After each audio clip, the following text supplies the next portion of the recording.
आज ना मुझे हंसी आ रही है सच में। जो मैं जब बोलती हूँ तो तुम लोग बोलते हो कि दी आप अपशब्द यूज़ कर रहे हैं, आप अपनी जबान गंदी कर रहे हैं, आप गाली दे रहे हैं। आप कैसे किसी को ऐसे गाली दे सकते हैं? अच्छा, और जो नंगपना दिखाते हैं लोग, गंदी गंदी वीडियोस और बहुत गंदा तरीके से यूट्यूब को अपने बाप की जागीर समझकर जो काम करते हैं ना, वो क्या करते हैं? क्या करते हैं वो? व्यूज़ आना चाहिए, कंटेंट ऐसा होना चाहिए। मैं जो बोलती हूँ ना, मैं वो बोलती हूँ जो मेरा दिल गवाही देता है। मैं ऐसे इधर का उधर उठाकर कुछ नहीं बोलती हूँ, जिसमें मैं संतुष्ट हूँ मैं वो बोलती हूँ। और हाँ, रही बात जो लोग मुझे ज्ञान दे रहे हैं कि तुम्हें ऐसा नहीं बोलना चाहिए था, तो देखिए ठीक है, आप तब क्यों नहीं आए जब वो लोग मुझे इस तरीके से ट्रोल कर रहे थे, अपनी वीडियोस में इस तरीके से अपशब्द मेरे लिए यूज़ किए गए थे। मैंने तो सिर्फ कुत्ता बोला था, कोई ज़्यादा बड़ा हवा नहीं बोल दिया था, कोई ऐसी गंदी गाली मैंने यूज़ नहीं की थी। अंडरस्टैंड? जो आकर अपने कुछ भौंकने के लिए लेकर आए हैं और मुझे इस तरीके से कर रहे हैं, तो बेटा मैं तो जवाब दूंगी। मैं उनमें से नहीं हूँ कि एक थप्पड़ खा के दूसरा गाल आगे कर दूँ। करारा मारना भी जानती हूँ, ठीक है ना? तो बहुत हो गया। और लिमिट के अकॉर्डिंग सब चीज़ें अच्छी लगती हैं। जब आप अपनी औकात, अपनी वैल्यू भूल जाते हो ना, तो इंसान को, सामने वाले को याद दिलानी पड़ती है। तो मैं सिर्फ वही काम कर रही हूँ।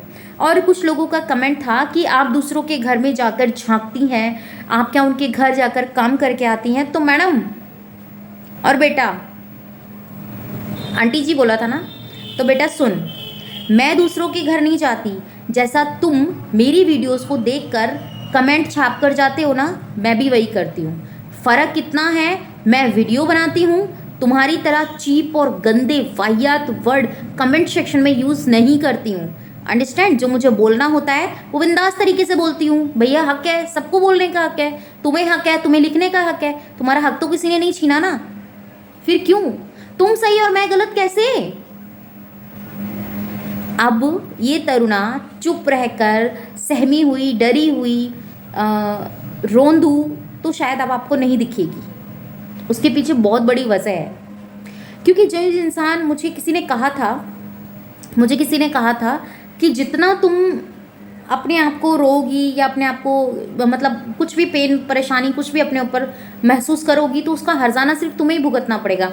ना सामने वाले को फ़र्क पड़ने वाला है, ना ही किसी और को फ़र्क पड़ेगा, तो सिर्फ तुम्हें पड़ेगा। ज़्यादा रोगी, तुम्हारी आंखें खराब होंगी, सिर में दर्द होगा, जितनी भी परेशानी होगी वो तुम्हारे साथ होगी। तो भैया बिंदास तरीके से खड़े हो और डट के सामना करो।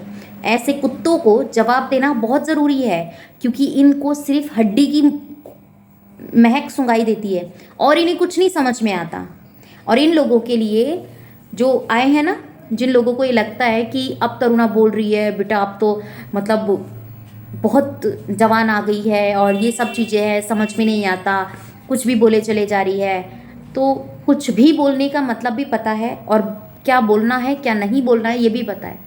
पर जब यहाँ पे सटकती है ना, तो ना मुझे मैनर्स याद आते हैं, ना मुझे संस्कार याद आते हैं, ना मुझे कुछ ऐसा याद आता है जिसके लिए मैं सोचूं। पर फिर भी मैं अपने शब्दों में इतनी नरमाई रखती हूँ कि मुझे किसी से कैसे बात करनी है। आई बात समझ में? मैं आपकी तरह अपने पीछे किसी को सपोर्ट में खड़े होकर नहीं बुलवाती ना, मैं दम रखती हूँ ना, खुद आकर बोलती हूँ, खुद आकर बोलती हूँ ना। फिर तुम क्यों? तुम आदमी होकर तुम्हारे पास जवान नहीं है कि तुम अपने आप से बोल सको, और तुम अपने आप को कहते हो कि भैया मैं बहुत बड़ा शेर हूँ, मैं ये हूँ। मतलब गिनती तुम अब भी अपने आप को जानवर में ही करते हो। करते तो तुम अपनी गिनती खुद ही अपने आप को जानवर में हो, क्योंकि तुम्हारे अंदर इतना हिम्मत नहीं है कि तुम मेरे लिए बोल सको सामने से, ठीक है? इसीलिए अपने 2-4 कुत्ते जो तुमने पाल रखे हैं ना, वो आते हैं भौंक के जाते हैं, तो मेरे ऊपर कोई फ़र्क नहीं पड़ता। मेरे लिए बहुत अच्छा हो रहा है, तुम्हें नहीं पता। आप भौंको जितना आपको भौंकना है, और जितने आपको और अपने पास कुत्ते पालने हैं ना, पालो। ना मैं कुत्ते पालती हूँ और ना ही मुझे उनकी भौंकने वाली आदत पसंद है। तो मुझे उन्हें चिल्लाकर, बोलकर, प्यार से लड़के चुप कराना आता है। तो अब अपने देखो, और अब जैसा आएगा ना उससे 4 गुना मेरी तरफ से आएगा, ये ध्यान रखना। और मैं अकेली हूँ, ठीक है, मैं अकेली ही आऊँगी, चिंता मत कर। मैं तेरी तरह 4 मुस्टंडों को, अपने आसपास कुत्तों को खड़ा करके नहीं बोलती हूँ। दम है, और ये किसके पीछे दम है ये तुझे बताने की ज़रूरत नहीं है, क्योंकि तुझे बहुत अच्छी तरीके से पता है। औरत के लिए देखना है ना कि वो बोलती है क्या है, वो है, बोलना भी आता है। गूंगी नहीं हूँ, गलत बर्दाश्त नहीं करती हूँ, ना आज ना कल और ना कभी करूँगी। आई बात समझ में?